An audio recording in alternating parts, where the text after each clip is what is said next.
At first light on June 6, 1944, the gray waters of the English Channel were crowded with ships as far as the horizon allowed the eye to see. From observation vessels and command posts, British generals watched in silence as thousands of American landing craft moved toward the beaches of Normandy. This was not a rehearsal, not another exercise on the English coast. This was the moment upon which years of planning and the fate of Europe now depended. Many British commanders, veterans of Dunkirk and North Africa, understood exactly how fragile the opening hours of an amphibious assault could be. They had seen operations fail because of poor coordination or hesitation under fire. As artillery flashes erupted from the French shoreline, several officers quietly questioned whether raw American divisions, many facing combat for the first time, could withstand what awaited them. When the first reports arrived from Omaha and Utah beaches, the situation sounded grim. Heavy resistance, landing craft destroyed, units scattered. Yet as minutes turned into hours, a different picture began to emerge. Despite confusion and devastating losses, American infantry kept moving forward, sometimes without orders, sometimes without officers, driven by small unit initiative rather than rigid command. British generals observing the reports noted something unexpected. The Americans were not retreating. They were adapting. Junior officers took command when seniors fell. Engineers cleared obstacles under fire. Infantry scaled bluffs thought to be impassable. One British staff officer reportedly remarked that what he was witnessing was chaos, but controlled chaos. By mid-morning, it became clear that the landings had not collapsed. Beachheads, though costly, were holding. For the British High Command, this was the first undeniable sign that the invasion might succeed. The men landing on those beaches were proving, in blood and resolve, that they could fight under the harshest conditions. Long before the first American soldier stepped onto the beaches of Normandy, Britain's senior generals had already lived through the hard lessons of modern war. Field Marshal Bernard Montgomery, calm and methodical, carried with him the memory of the Somme and the near disaster at Dunkirk. Others around him, men like General Alan Brooke and Admiral Bertram Ramsay, had seen empires tested and armies broken by poor planning and overconfidence. These experiences shaped how British commanders viewed the coming invasion. Working closely with General Dwight D. Eisenhower, the supreme Allied commander, British leaders brought caution into every discussion. Eisenhower provided balance, decisive, diplomatic, and willing to listen, while the British officers often played the role of skeptical realists. They had watched Europe fall once already and feared that a single miscalculation on D-Day could repeat that catastrophe. Before the invasion, many British generals privately questioned the readiness of the American ground forces. The U.S. Army had expanded at an unprecedented speed, transforming civilians into soldiers in a matter of months. Compared to British units hardened by years of combat in Africa and Italy, American divisions seemed inexperienced. Montgomery himself insisted on overwhelming force and careful timing, believing that only meticulous preparation could compensate for inexperience. Yet these doubts were not rooted in arrogance, but in memory. British commanders remembered the cost of underestimating the battlefield. They remembered how quickly confidence could turn into retreat. Their pre-war views were shaped by survival, not theory. As Eisenhower listened to these concerns, he absorbed both their caution and their wisdom. The invasion plan became a fusion of American energy and British experience. On the eve of D-Day, despite lingering doubts, the British generals understood that history was about to test not only American soldiers, but their own judgments. In the months leading up to D-Day, British generals watched the rapidly growing American army with a mixture of optimism and quiet concern. The United States possessed enormous industrial power and manpower, but for many British commanders, numbers alone did not win wars. Experience did. And experience, they believed, was what the Americans still lacked. Senior British officers, shaped by years of fighting against Germany, privately questioned whether U.S. troops were ready for the brutal reality of a fortified European coastline.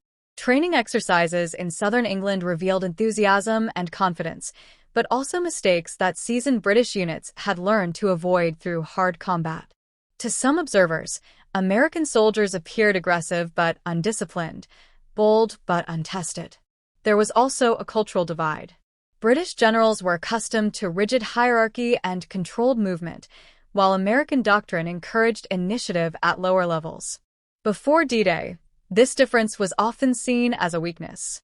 Several British officers worried that once plans unraveled under enemy fire, as they always did, American units might lose cohesion or rush forward without coordination.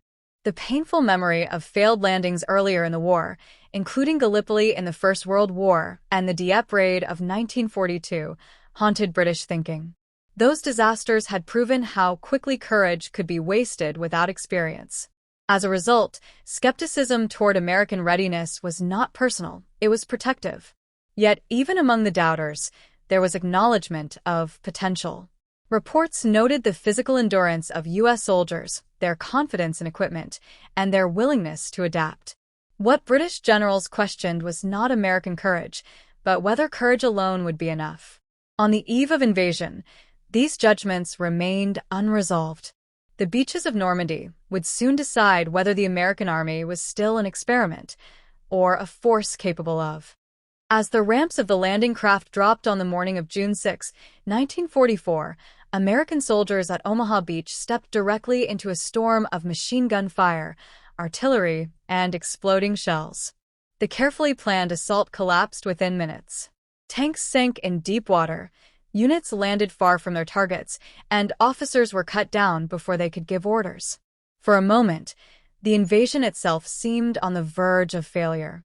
Pinned against the shingle by relentless German fire, small groups of infantry took shelter behind obstacles and bodies alike. Casualties mounted rapidly. Entire platoons were shattered. Yet, amid the chaos, something remarkable occurred. Without clear command, soldiers began to reorganize themselves. NCOs assumed leadership. Engineers crawled forward to clear gaps in the obstacles, knowing they were unlikely to survive the attempt. Above the bluffs, German defenders believed the Americans were finished. But one by one, U.S. soldiers found paths upward, through ravines, wire, and minefields thought impassable. These advances were slow, costly, and uncoordinated, but they were unstoppable. Each yard gained was paid for in blood.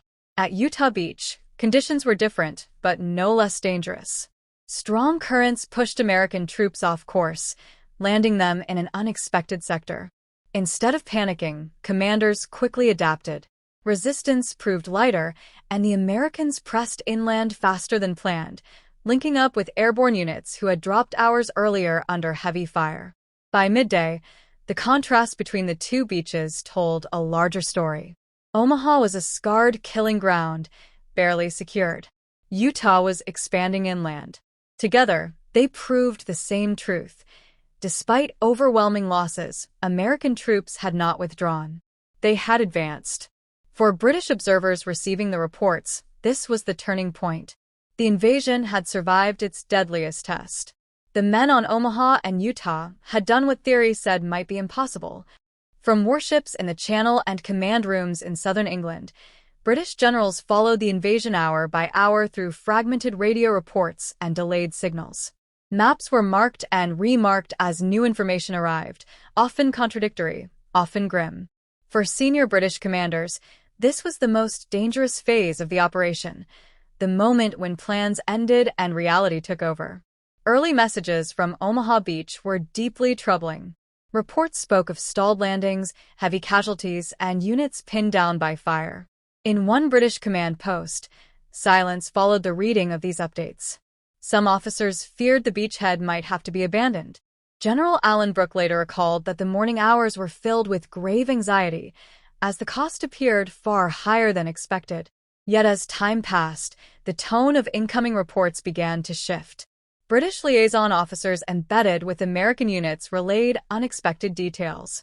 Small groups were pushing inland. Enemy strongpoints were being taken out not by coordinated assaults, but by improvised attacks led by junior leaders. One British naval officer observing Omaha reportedly remarked that the Americans were advancing in fragments, but advancing nonetheless. Montgomery, known for his discipline and skepticism, paid close attention to these details. According to staff recollections, he noted that while the Americans lacked battlefield polish, they compensated with persistence. "They keep going," one British officer was overheard saying, "even when there's no reason they should." As Utah Beach reports arrived, British commanders reacted with cautious relief. The Americans there had adapted quickly, turning a navigational error into an advantage. The contrast between the beaches reinforced a growing realization: the U.S. Army was not breaking under pressure. By midday, the verbal assessments among British commanders had changed. Concern gave way to respect. The Americans, once seen as untested. D-Day had been planned in extraordinary detail, yet within minutes of landing, many of those plans ceased to matter. Strong currents scattered units, communications failed, and senior officers were killed or cut off. For American troops on the Normandy beaches, especially at Omaha, the battlefield no longer resembled the maps studied in England. What followed would determine success or disaster. In the absence of clear orders, American doctrine revealed its hidden strength. Non-commissioned officers and junior lieutenants began making decisions normally reserved for higher command. Small groups formed around whoever was still standing. Targets were chosen based on immediate threat rather than original objectives. Machine gun nests that had paralyzed entire companies were assaulted by handfuls of men acting on instinct and necessity. Engineers adjusted on the move, abandoning demolition schedules to focus on clearing narrow paths through obstacles. Naval gunfire observers, unable to communicate with headquarters, called in fire using improvised signals.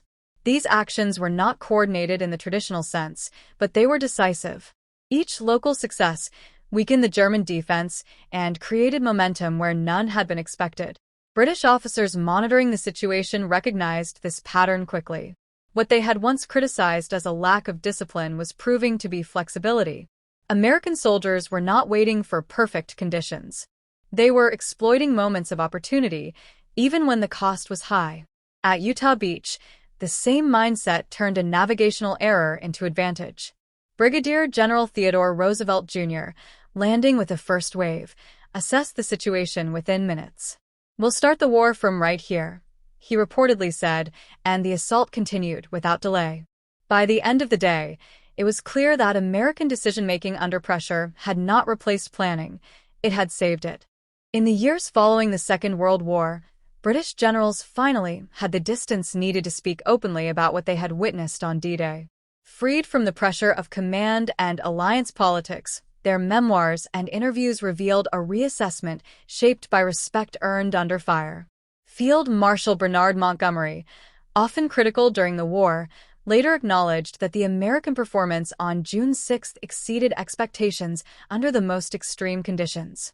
In private correspondence and post-war reflections, he noted that the U.S. Army had demonstrated remarkable resilience in the face of chaos, particularly at Omaha Beach, where failure had seemed possible even to experienced observers. General Alan Brooke, chief of the Imperial General Staff, recorded in his diaries that the early reports from the American beaches caused deep concern. Yet he later wrote that the persistence of U.S. troops, advancing despite confusion and losses, had fundamentally altered his judgment.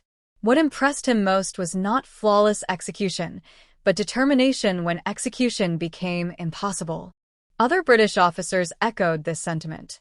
Naval commanders involved in the operation recalled watching American infantry continue to disembark under direct fire, even when survival seemed unlikely. One senior British officer later remarked that the Americans learned the hardest lesson of war in a single morning and did not fail it. These reflections often emphasized a shift in perspective. Before D-Day, British commanders had measured armies by experience and tradition. After Normandy, they measured them by adaptability and will. The Americans, once considered untested, had proven themselves in the most unforgiving classroom imaginable. By the time these words were written, Europe had been liberated and the alliance had reshaped the world. But for the British generals who had watched D-Day unfold in real time, the memory remained personal. In the days following D-Day, British attitudes toward the United States Army began to change in subtle but lasting ways. The initial question, whether the Americans could fight, was replaced by a different one: how quickly they could sustain the momentum they had created under fire. Reports from Normandy made it clear that the landings had not been a single moment of courage, but the beginning of a sustained and costly campaign. British generals closely followed American operations as U.S. forces pushed inland from the beaches. Despite heavy losses and supply difficulties, American units continued to advance, adapting their tactics to the hedgerow terrain that favored German defenders. What stood out was not recklessness, but persistence. Attacks were reorganized overnight, replacements were absorbed rapidly, and lessons from failure were applied almost immediately. Montgomery and other senior British commanders noted the speed at which American divisions learned. Units that had struggled on D-Day improved dramatically within weeks. Coordination between infantry, armor, and air support became more effective, and command structures stabilized under combat pressure. This evolution impressed British officers who had once believed experience could only be gained slowly. Respect also grew from cooperation. British and American units fought side by side, shared intelligence, and adjusted plans together. Differences in style remained, but they no longer caused doubt. Instead, they complemented each other, British caution balanced by American drive. By the end of the Normandy campaign, British generals no longer spoke of American troops as untested. They spoke of them as partners who had earned their place through sacrifice. The respect that formed after D-Day was not ceremonial or political.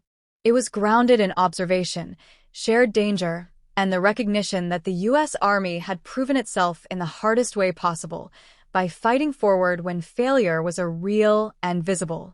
The events of D-Day did more than secure a foothold in France. They reshaped the relationship between the British and American militaries. Before Normandy, cooperation had been driven largely by necessity and planning. After June 6th, it was reinforced by shared experience and earned trust. The beaches of Normandy became the proving ground where alliance turned into partnership. In the days following the landings, British and American commanders adjusted their coordination with greater confidence. British skepticism about American battlefield performance began to fade, replaced by a willingness to delegate responsibility and share operational control. American commanders, in turn, showed increased respect for British planning discipline and hard-earned caution. This shift was visible at every level. Joint command structures became more flexible. Intelligence flowed more freely. Operational disagreements still occurred, but they were no longer rooted in doubt about competence. Instead, they reflected differing approaches to achieving the same objective. The alliance matured. Montgomery's command of ground forces in Normandy, supported by American armies under generals like Bradley, demonstrated this evolving balance. While tensions remained, the success of the campaign depended on mutual reliance.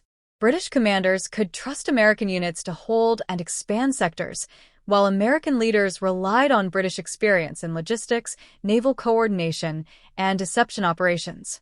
Beyond Normandy, this cooperation shaped subsequent operations, from the breakout in France to the advance toward Germany. The combined strength of the alliance, industrial, tactical, and human, proved decisive. For British generals reflecting later, D-Day marked the moment when doubts ended. The Americans were no longer junior partners learning on the job. They were equals, proven under fire. The invasion did not erase differences in doctrine or culture, but it created something more durable. For British generals, the final assessment of D-Day went beyond battlefield success. In post-war memoirs and interviews, officers like Montgomery, Brooke, and Ramsey reflected on the operation as a defining moment of modern warfare. The scale of the invasion, the coordination required, and the courage displayed by all Allied troops made D-Day not just a military maneuver, but a turning point in history. Montgomery emphasized meticulous planning as essential, yet he acknowledged that planning alone could not guarantee success.